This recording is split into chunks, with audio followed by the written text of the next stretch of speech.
Welcome. I am Peggy Coffeen from the Uplevel Dairy Podcast, bringing you these special stories this week on behalf of the National Dairy Shrine, honoring great people who have made an impact on the industry, and it is my honor to sit next to Bonnie Ayars. Welcome, Bonnie.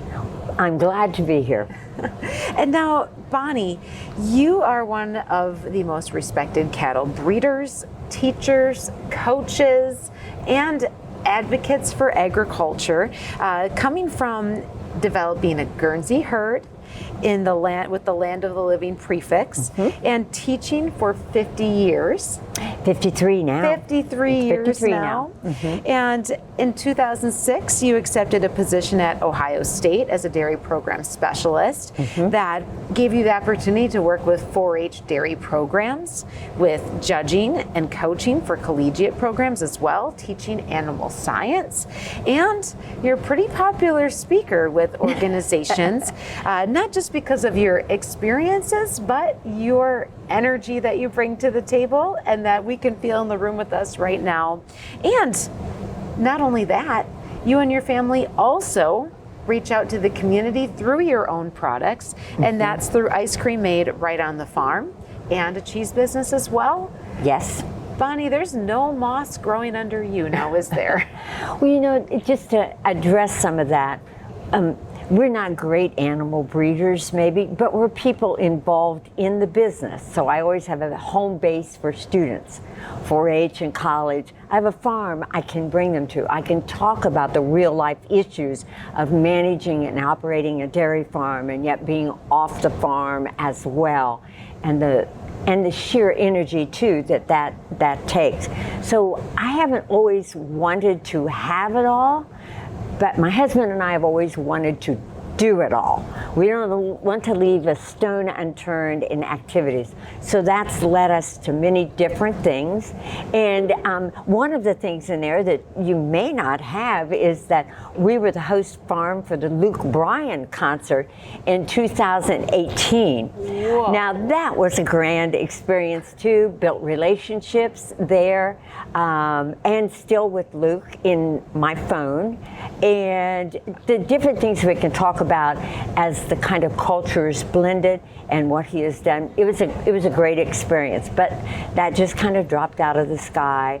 So we've been lucky to be offered to do lots of things. And it wasn't just Bonnie, it was Bonnie, her husband, her family. It was a joint everything, dairy industry, people supporting us and vice versa. Wow, so Bonnie, a heart and a passion that has led to doors opening up to places you couldn't have imagined, to bring people right through your doors into your own farm field, like Luke Bryan, country music superstar. But where did it all start? How'd you get your start? Oh, yes. Well, I was a kid growing up on just a very a great little Jersey farm. My dad milked Jersey cows, and I was very happy to be a part of that situation where I learned and earned and went to different shows. And one time I had this really, really good cow. And my daddy said to me, you ought to sell her, because that will be your ticket to the future. And I've never, ever forgotten that. Anytime I teach a class, that's my premise. I sold her to plan my future. She went on to be third in the National Jersey Jug Show. She did very well for her new owners, and I couldn't have been happier. And then that sent me to college as the first generation college graduate for my family. But I did not go to college in agriculture or anything related. I was told by my guidance counselor, now Miss Tuttle, as my maiden name was, you could be a teacher or a nurse, because that would leave you your summers free to be a mother. It wasn't that expanded version, but I actually went to college in music. I had a music scholarship and sang, played the piano, and did all of that. But at one point in time, it just didn't feel like those were my kind of people, my rural community, and my niche. So I did transfer then to Ohio State through the dean at the time, who now has buildings named after him. He says, well, I knew him through 4-H and my 4-H activities. So then I did transfer, but we were called the Becky Homekis. It wasn't that my father thought it was quite appropriate for a young lady in the 60s to be majoring in animal sciences. You know, Bonnie girl, you need something that you can really use in your life. So I went into home economics, as it was called then. Now it's called the College of Human Ecology. We really upgraded that name. But it was right there at Ohio State. But that lent me to relationships with people across the river in animal sciences, activities together where I felt that comfort of rural people. And the opportunities were created, but let's remember, every time an opportunity is created, you have to use it or lose it. So every time it was, I attempted to use it. And some of them have been turned down, a few, but it has proven very effective. And I've always met people away. Didn't feel the gender bias some people talk about. I always felt welcome on the farm and the things we did, male veterinarians. But I'm the mother of 4 boys too. So having 4 boys changed my destiny, but I have a granddaughter now, so this is good. But those are the kinds of things that opened the doors for me that I was ambitious about seeking. Yeah. But they really life-altering. There's no other way to look around it, and I'm very thankful for the people who made those, and some of them are the mentors and icons that I continue to talk about with my students, and that they can look back that are so well in the memory of things at National Dairy Shrine. Yep, I know that guy, or I can point those things out. Really good. Who are some of those people? Oh, Maury Core. He's with Guernsey at the time. Mr. Kavanaugh. Just wonderful people who set the stage in my youth and then became even my mentors in careers and knowing them and knowing their wives. And I was a national Jersey queen one year. So that led me to open doors for other opportunities to go and travel, to be at these cow shows, to meet the people. And those people came back to be a part of my life and vice versa, and were included. So it was pretty exciting. It was a different era, but those people today, and I saw them last night at the banquet, I see them every day, but the Mr. Cores and Mr. Kavanaugh, I shivered the first time I met them because they were so great in my book. Like people would interview a pop icon star. It was more intimidating to meet them than Luke Bryan. Guaranteed. Guaranteed. They were your icons, your heroes. Oh, they were. And that they knew my name, they knew my first name, was pretty exciting. But then again, they opened doors and pathways for me, even in my maturity and older ages, and we're just so dynamic. Lots of good stories, and we don't have time for all those. Those might be boring to somebody else. But so you mentioned, Bonnie, that some of the people who have impacted you, yes, are the same people that you share what you learned from them with the students that you teach. Oh, now, talk a little bit about teaching. How did teaching fit into this path for you? Well, I quickly learned when I was teaching in the first year. I mean, I walked in the classroom, I thought I was going to be sick to my stomach. I was so scared. But I learned high energy, high enthusiasm will match anything. You cannot let minds be bored. And sometimes it's just in your sheer actions or a little something you add in, they go, what'd you do that for? And that still works to captivate, draw them inward in their attention today. So teaching taught me more than maybe I taught to students. But I'd like to think upbeat, your stories, your vintage, little things that my kids laugh. I call a cow slab-sided, who doesn't. And I said, well, yeah, but you get the picture. Now, you can't say that.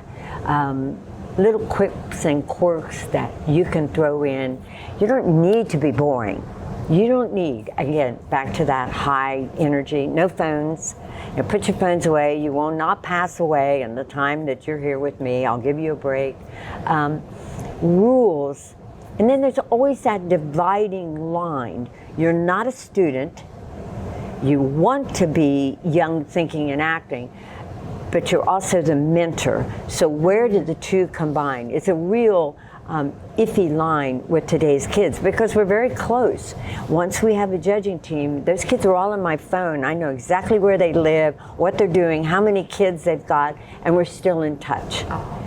But you can't script that. It just happened. And my favorite quote is, and I tell the kids this all the time, you have defined my life and at the same time, on occasion, saved my life. And that's what they are. And the other one is, hey, come on guys, listen to me, because I have more of a past and less of a future, and you have less of a future, or you have less of a past and more future. That's why you listen to me.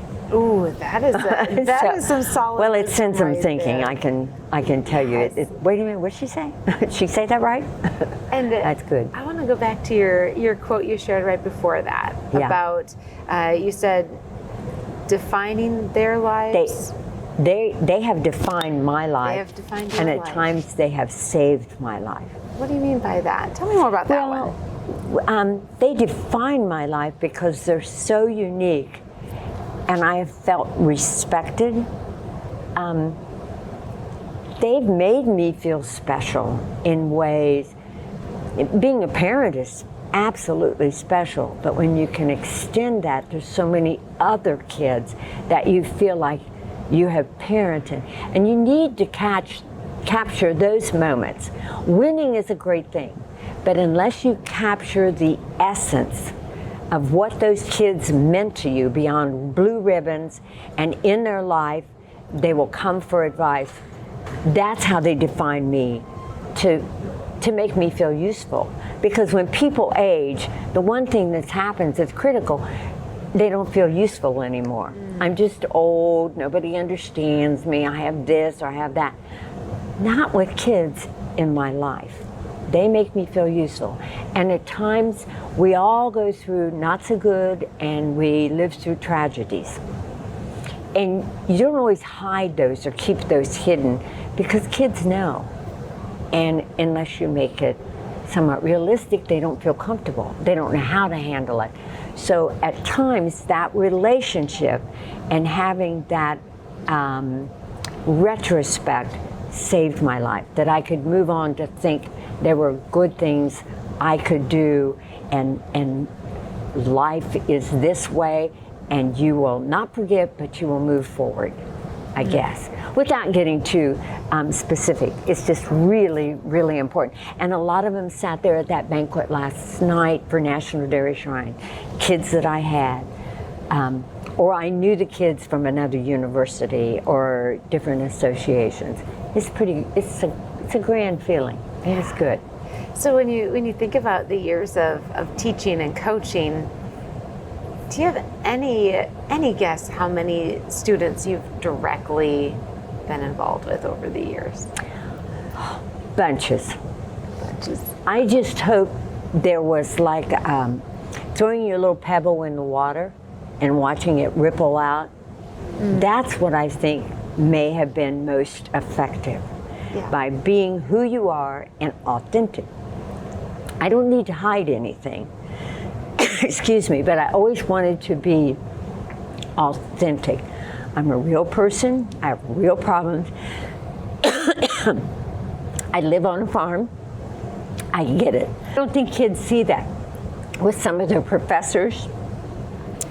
They're so highly academic and focused on that they fail to see the person behind the academics. I didn't have to create that. Dairy judging has done that plus some of the little interjections that I use in class to get to know kids. Or, oh yeah, did you know such and such from Florida too, or there? Yeah, how did you? Oh, it's a long story. Always trying to make them feel like they're not just just a single entity in such a large university, but that we really care and count for them. It's a good thing. It's all good. Remember, it makes me feel good too. So that's been one of your arts over the years, is really helping people to see their own potential. Yes. Helping them to know that they're seen and they're heard with you, and having that support as they pursue their own dreams, huh? Well, a lot of kids don't perceive where their skill set is. They have a skill set that I have to sometimes guide them into it. And the best example is kids will come in and they'll sit down in my office and they'll say, this is the third time I applied to vet school. What am I going to do? And I said, look, maybe it's time to change your dream.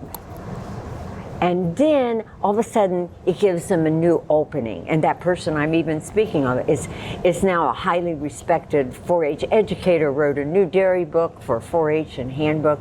She really went on from that initial dream and found a new one.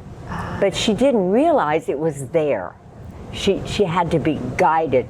And sometimes parents will say, oh, it's okay. I know that my son or daughter is a good person. They'll make good choices.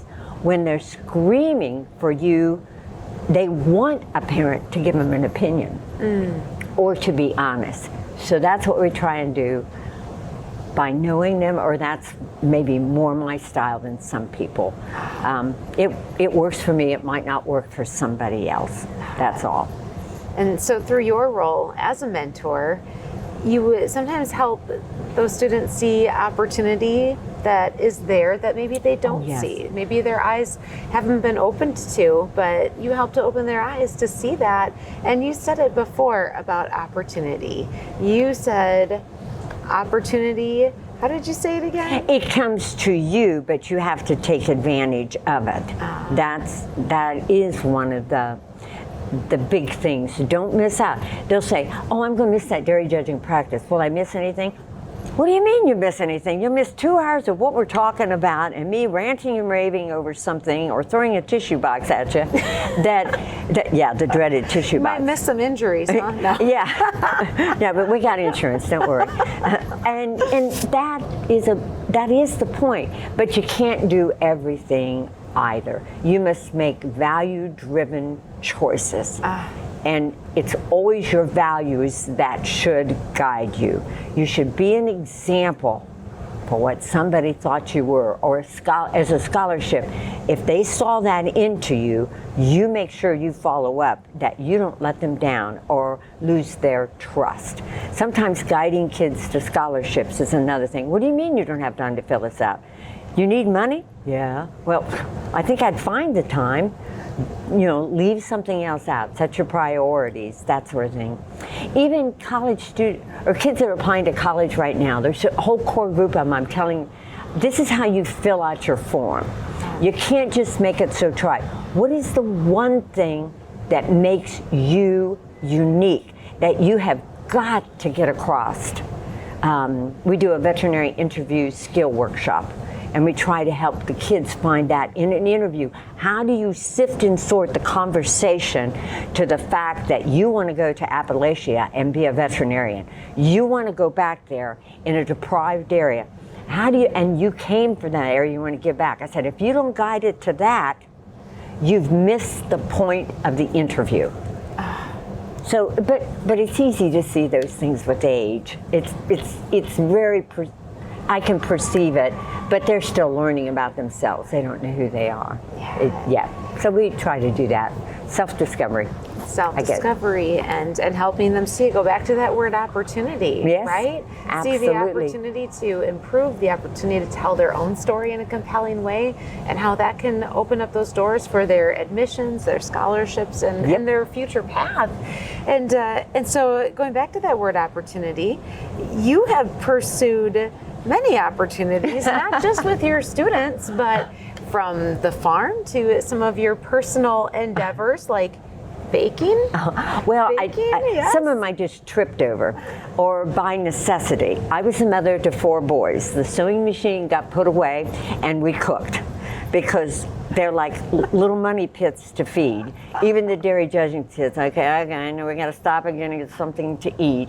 Metabolism was very different. So cooking and baking, I had to begin to perfect to keep it interesting. So actually, I kind of stumbled onto that. And even though I was a Becky Home Eccy major, it wasn't like, I had to learn how to manage a home and everything outside of the home. Yeah. And this little balance act is really, really tough in life. Life's balance, it can get out of whack, it can go here, it can go there, but you have to find a perspective where something lifts itself to the top of the list every day. And you have to find that. So there it was with the boys. Okay, got to make food, got to have plenty of this. And hospitality went with that. How can I make food this social element to draw everybody else into our lives? And that's what it became when our boys were growing up, when our boys were in college at Ohio State. And some of the, like making cherry pie. I had a cherry tree. I had to use the cherries. So, and then all of a sudden, oh, these are sweet, these are tart. And then I had to experiment. And then my sister-in-law said, she says, you ought to enter that baking contest. It was Crisco pie, all-American contest. And you take a pie into the state fair, and they chose cherry pie as representative for our state. She said, so she entered me. I said, okay. So I came home from the state fair because we were showing cows that week. I made the pie, fed the calves, and went back to the fair. And my husband said, hey, we're at the wash rack, so you better get back over here to the barn. I said, okay. So I got back to the barn, to the wash rack, and it was a couple hours later, and here's this television crew walking to the wash rack, and they said, are you Bonnie Ayars? And I said, yeah. I think. Is it okay? And he said, well, you just won the pie contest. There were 50 pies there. I put my pie down and thought, whoa, this was like a really shot in the dark. Put the pie down, won the pie contest. And of course, everybody in the barn had a good joke with it. Is this pie for everybody? So that was just like, never would have dreamed of that. Lucky? Probably. And then I had to pack up all my gears, and we cooked on the stage for the bake-off. We cooked on the stage of the Grand Ole Opry. Yeah. At the Grand Ole Opry? Yeah. Every person from every state brought their pie. And then you put it out there. And I think these women sharpened their nails. I've been to cow shows and seen competition, but nothing like these women. I mean, they were, man, I brought my own pots and pans, but they were just like, oh yeah, what are you doing? I go, whoa, okay. It was not their first rodeo. No. It's like the cow show here is. And I thought, okay, I'm going to get through this just fine, I think. And you made 2 pies so that you could select the one you wanted to be. So I did not win, okay, a little fluffy lemon meringue one from California, a fa-fa-foo-foo pie. I said, no double crust there.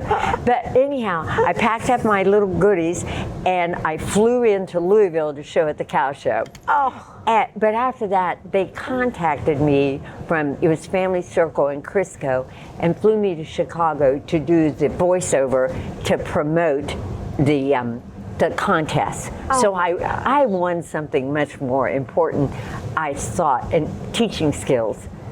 Teaching skills took me there. That comfort zone around kids made a big difference, and teaching it brought me to the shavings at World Dairy Expo one year to be a judge. Teaching skills in front of a group. And there's nothing more frightening than 30 teenagers or college kids that look at you like, yeah, go ahead, teach me. Or, so what? So there was that edginess, but it was a great experience. I still make plenty of cherry pies, and It was a lot of fun, and another great story that led to other doors opening. Oh, absolutely. Yeah. And that pie story, it goes back to what you shared, Bonnie, and that's, you didn't set out with the goal of making the best pie in the state, or winning on the stage at the Grand Ole Opry. Your goal was bringing people together, giving them something to rally around, and at the table, getting people at to the table. So later on, in the last decade here, 15 years or so, you've done this in a different way through ice cream. Oh, yes. And cheese. Actually, that was our youngest son. He had a capstone project that he was really wanting us to do a niche product on the farm. And you know what? I want to be careful about this because kids are so romanticized by the concept of a niche product. And it's really it's a very driven market and opportunity, and you got to be very social media conscious. You have to think of health and regulations and things like that. So my husband and I wanted to pursue this for our son. So we researched it, and of course our son was involved in all of that. We built a nice little building on our Boxstall farm where we make the ice cream. And then my son entered we were in several stores in Kroger's and Whole Foods, which is a real experience to get approved, your recipes. But we did it just like we did with cows. Yeah. The best you could possibly put into your cows for the best possible outcome. Quality was number one. Mm-hmm. And my own little niche, loving to be a little foodie, sample a little this, do a little bit of this, I could add that in there, that might work, taste and develop a skill set. Our son he really managed it all. I was kind of like a consultant. But then his life changed. He went more into marriage and family and kids. So I said, I don't want to give it up. So he said, well, I'll help run the machine and mechanics, because God forbid, I'm not mechanical. All the kids on my teams know that. If it works, Bonnie, don't fix it. Where are your keys? Did you leave your phone? So many, but all joking aside, he said, I'll run the mechanics, that of it. He comes in, and we make ice cream together. We come up with flavors. We just made Buckeye Bessie, peanut butter and caramel and chopped up Buckeyes in it. So it's football, people. It's football. So Bessie seemed perfect. Oh, that we even have a cow on campus named Buckeye Bessie. It's the one the kids can milk, and she's painted scarlet and gray, and she's been an excellent teaching tool as we transition into a new facility on campus. We're building a new multi-animal livestock species unit. So she's been great for a teaching tool. But anyhow, that's how the name came about. And the kids in my classroom sample all the ice cream. We could even do a set of reasons on vanilla chocolate and strawberry and mint chocolate chip, throwing in for a little diversity. Write a set of reasons one, right? And it's a good preliminary. See, you can do that. You compared. What's the problem here? Now transfer the language. But we transitioned over into that. And then what I also stumbled onto was that was our one-on-one time. We were able to talk, vent, share, and nobody interrupted us. It became something so much more than ice cream, or it has become. Now we're very behind on inventory. We got to get home and get working because we like house shows. It happens every fall, though. So it was something more than just, now I'm not going to send kids to school on what we do with ice cream, but the relationships built with personal markets and not the big tag stores, the personal markets, and seeing them, bringing people into the farm, say, can we go pet the calves while we're here? I said, sure. Leave your little order here and I'll have it ready. Just take it out of the freezer. Weddings, events, and a couple of coffee baristas and some country clubs that want to advertise this high-end 15% butterfat ice cream or the products that we put into it. And then the cheese, it's like we take our milk to have the cheese made because there wasn't enough manpower hours to be doing that on the farm. So then that became a market for FFAs, money making around the holidays and things like that. And whenever anybody comes to the farm, if I don't have a pie, I always have ice cream and cheese. Don't walk away empty-handed. Again, the hospitality moment in there about making everybody feel accessible or a part of it. Even Luke Bryan, he requested the ice cream. We made it. It's called Wild Strawberry, and right underneath it says P.S. It's a good thing. So we were able to make that fit as well. Oh, wow. So Bonnie, just these stories that you've shared from teaching and to baking and ice cream, but they really, what they do is they really bring it all full circle to this impact that you've been so dedicated to having on youth at such an individual level, showing them what you see in them and giving them, it sounds like you're pretty good at giving them that little nudge, giving them that little prod to take action on, perhaps it's the dream they have, or perhaps it's a way that you can shift their vision to see something even better for their future. And so that's why that luncheon yesterday was so important, and I wanted to sit with my kids because I was able to back there quietly connect them to what they were seeing and hearing. And they looked at me like, oh, heard that before, kind of thing that the younger professionals were saying up there, and importance. My daddy dreamed of shaking the hand of a Hoyard's Dairyman editor. He never perceived that he'd ever do that in his life. And one year when I came up here for Dairy Woman of the Year, I introduced him to Jean Meyer, the editor at the time. And my daddy didn't care he came up here for me. He met the editor. It's how our generations have become so much more expanded, and we're open to the world, not just our own little hometown. And these experiences we give kids are really important to see everything possible. And what's your goals? What do you dare to dream? Or they're good discussion questions in the van rides too, rather than let them sleep. Those are really, really important. But let me just say that somewhere along the way, I've had a partner who supported me, who allowed me to be me, who supported me, who drew me back in when I got too far out of line and had to remember what really matters.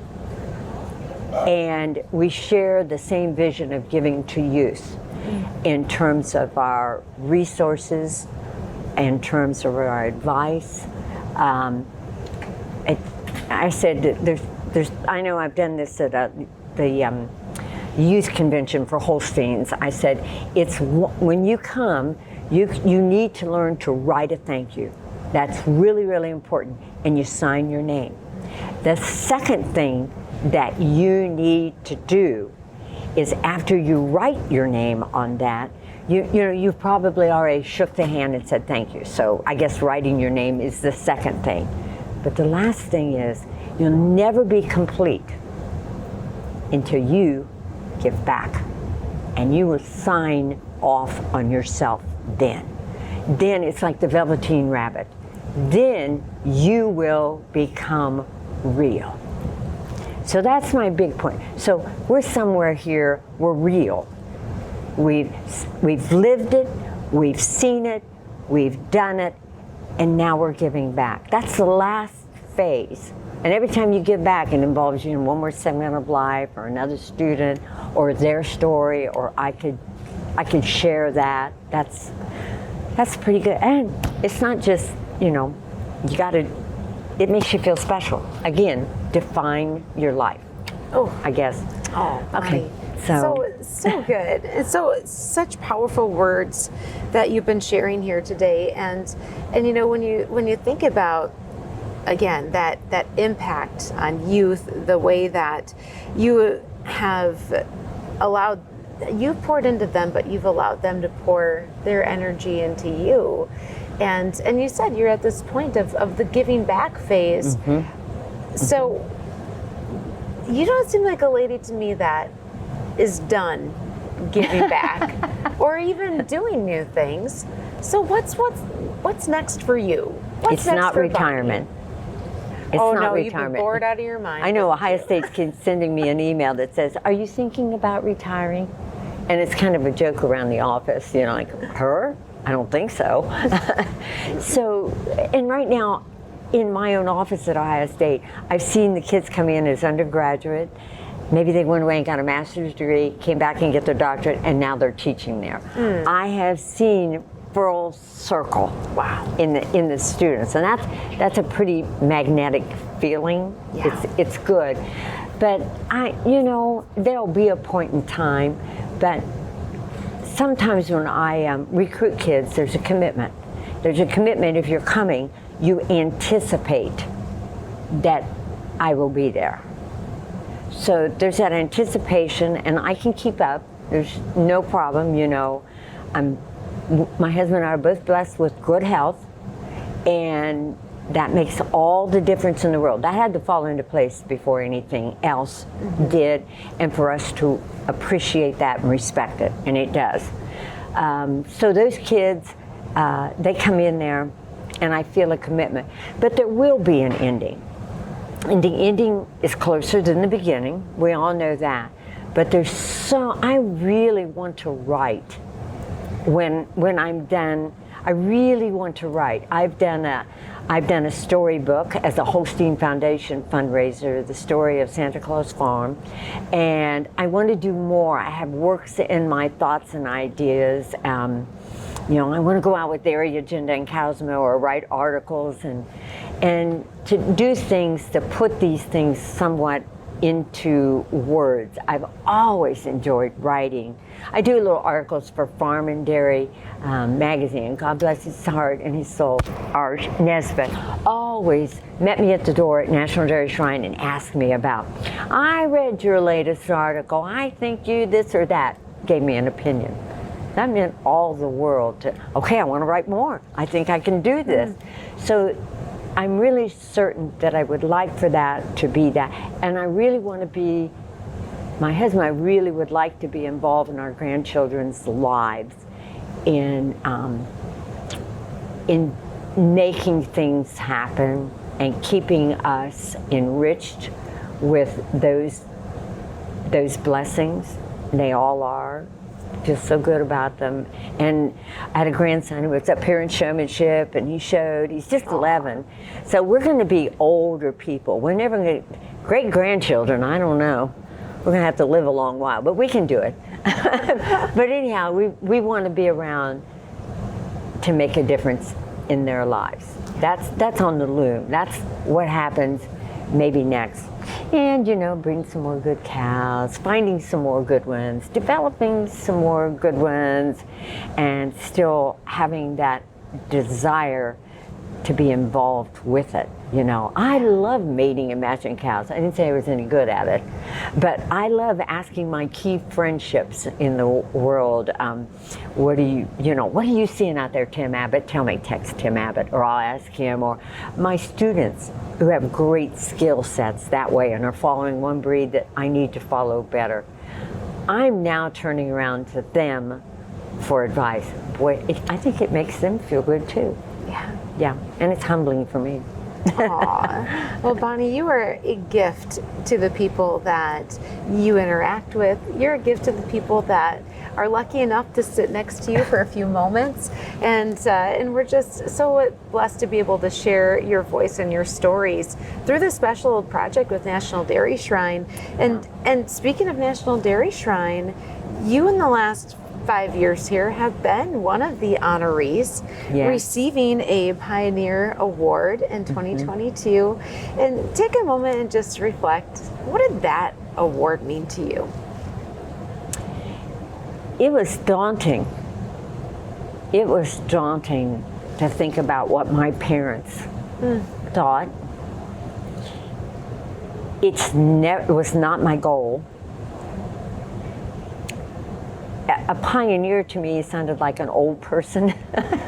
When you're younger, oh my God, I've arrived. Absolutely, I've been lucky to have things to be in the open, to have a career set that did that. But as I remember, in a very brief acceptance, it couldn't be any longer than a set of reasons. That was my goal, because that's what I taught. I didn't shatter glass ceilings. I never thought of it as shattering glass ceilings. I thought of it as pursuing what I could, what I should have, and what was made available. It was never that way. So, yeah, I know I've done some things other women are now aspiring to do, but it's my job to remind you it didn't always happen that way. And there are those of us who paved the path for you unknowingly. We were doing it, but now you need to reflect on where you're at and always analyzing your skills. So it's pretty impressive. There's no words to explain that. I can't say anything pretty enough. I can't say anything meaningful enough.